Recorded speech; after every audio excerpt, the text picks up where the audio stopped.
TikTok, no time you mix up. TikTok, waste time fix up. TikTok, Mount Zion, pick up. Tamadan.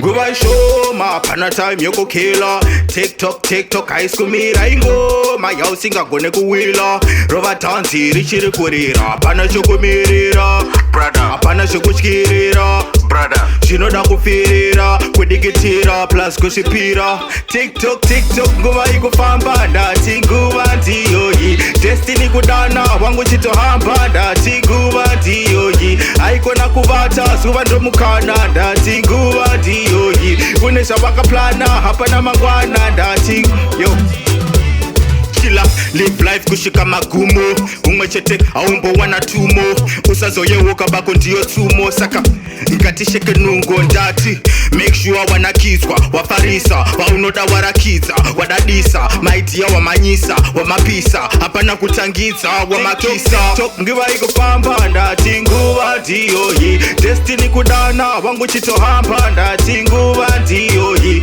aikona kuvata zuva ndomukana ndati nguva ndiyoyi kune zvavakaplana hapana mangwana ndati nguva ndiyoyi elimonasi buda kumbetse chopazi handisikufenda fokasi tochaka zviri rokazi topanda zviri tonasi stata ese makonazi kusvika leti clokazi da zvese zviripo nhasi kurarama unge dollars zvenzara unge ndohongazi hey.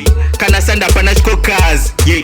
nekuti nguva ndiyoyi TikTok nguva ikufamba ndati nguva ndiyoyi destiny kudana wangu chitohamba ndati nguva ndiyoyi aikona kuvata zuva ndomukana ndati nguva ndiyoyi kune zvavakaplana hapana mangwana ndati nguva ndiyoyi TikTok nguva ikufamba ndati nguva ndiyoyi destiny kudana wangu chitohamba ndati nguva ndiyoyi aikona kuvata zuva ndomukana ndati nguva ndiyoyi kune zvavakaplana hapana mangwana ndati nguva ndiyoyi nguva ishoma pana time yokukila TikTok high school mira ingoma yausingagone kuwila rova tanzi richiri kurira pana chokumirira Brother, hapana zvokutyirira brother. zvinoda kufirira kudigitira plus kushipira TikTok nguva ikufamba ndati nguva ndiyoyi destiny kudana wangu chitohamba ndati nguva ndiyoyi